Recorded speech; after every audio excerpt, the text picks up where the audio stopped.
Hi, I'm Michelle Jorgensen, and this is Mount Mahogany Steak's Self-Reliance Training video. Today we're going to talk about 72-hour kits.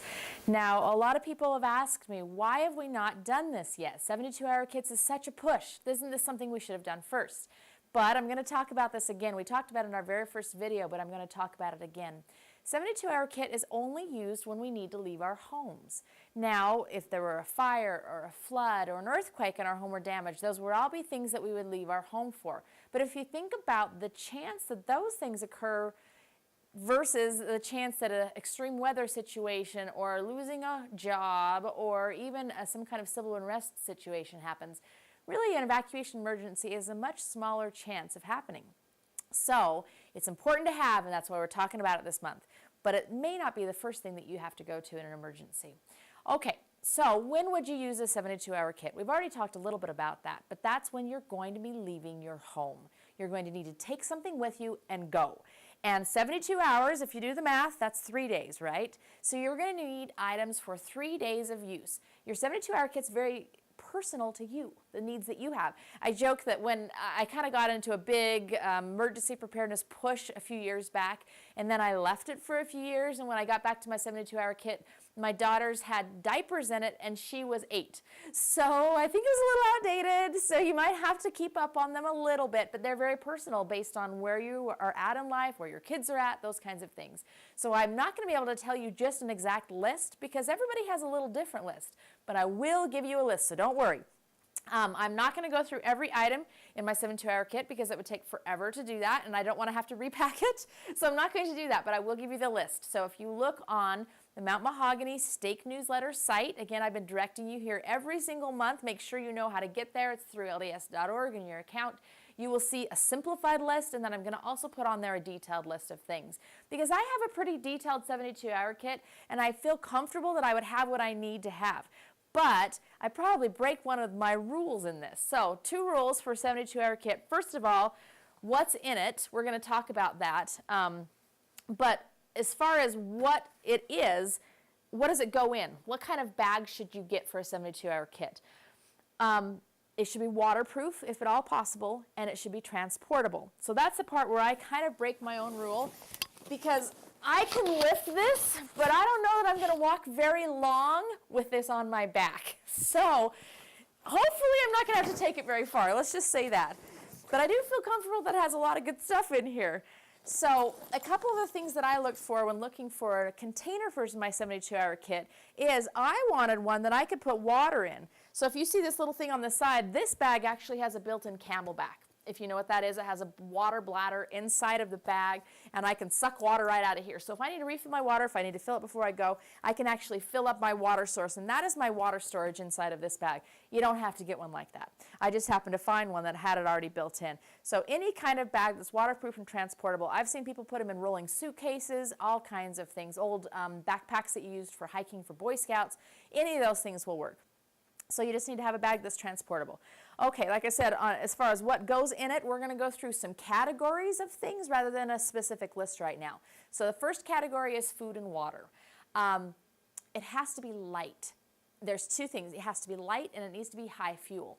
So if you think about the things that might be high fuel, it's going to be granola bars, it's going to be beef jerky, it's going to be those kinds of things that are going to give you high energy because you need them for that 3 days time. There's MREs, which are a pre-packaged thing for military. They're not great. If you've ever talked to anybody who's eaten one, they're not great, but you know what? It would keep you alive again. They also have ration bars that are high energy ration bars. They're very, very dense and will give you a lot of calories quickly. I have some of those in my bags as well. I don't think they're going to taste great, but you know what? I don't really care if I've been 2 days without food, right? It's what's going to work for me. So the other thing is you have to think about how quickly do things expire.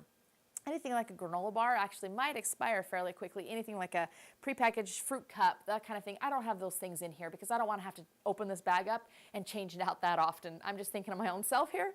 So I try to keep things that have a little bit longer expiration date. Water, you're going to want water, but water is heavy. Have you ever carried water? Water is really heavy. That's why I like having the bladder, the water bladder in here. And that's why I have a couple of water filtration devices because I don't really want to have to carry enough water that will last me for 3 days on my back. because I want to carry all these other things in here. So I have a couple of sources and a couple of ways that I can filter water so that any water that I find along the way, I can drink it.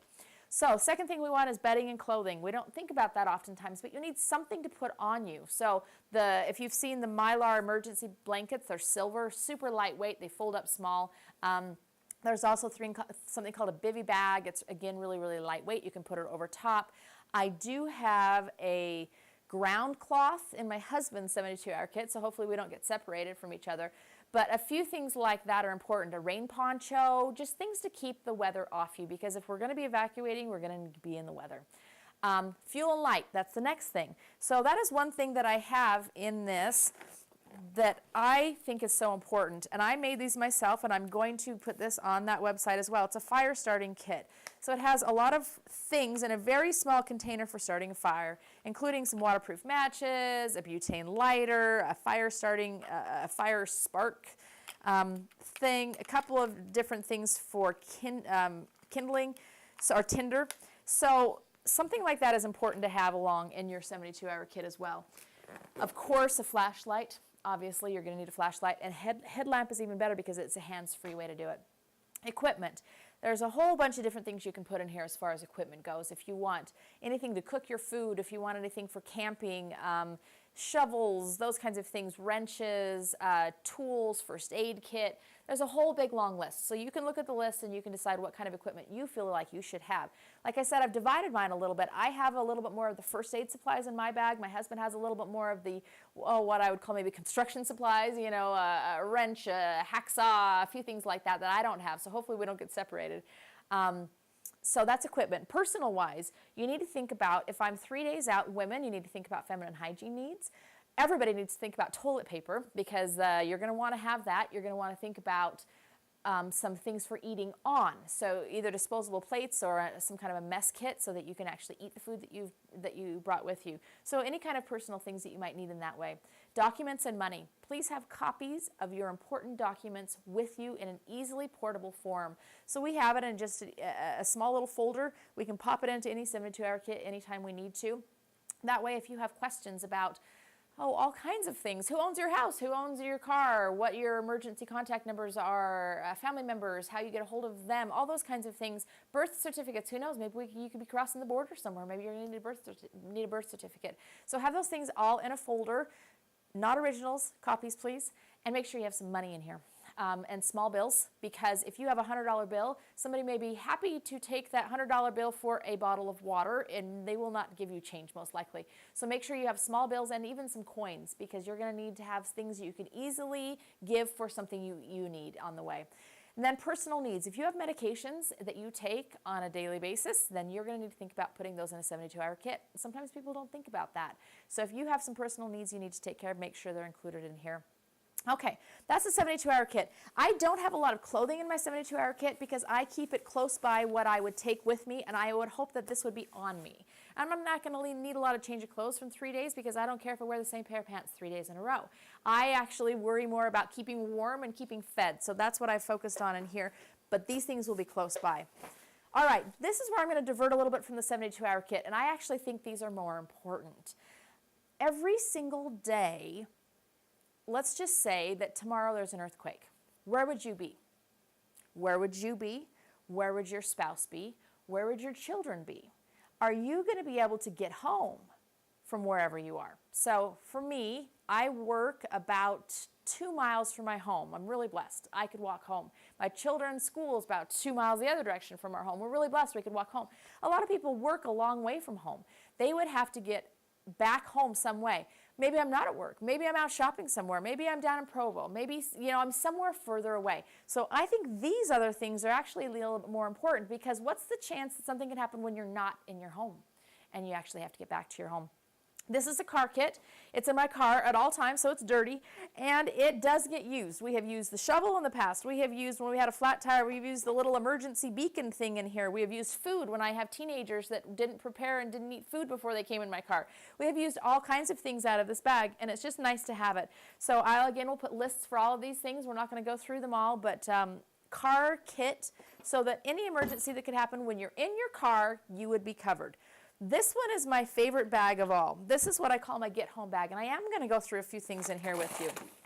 So actually in the very front, it has, and I'll have a list of all this, but it has pencils, markers, paper. You know, maybe you are somewhere and you need to leave a note for someone. I just left. I took your kids with me. It has some money in it. So if anybody wants to steal some money from me, they know that there's some money in the front of my bag.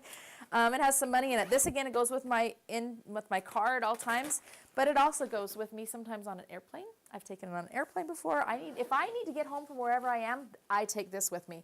It has, again, a little mini fire starting kit. It has flashlight, a knife, just things that I may come across a need to use in getting home from wherever I am. A compass and a whistle.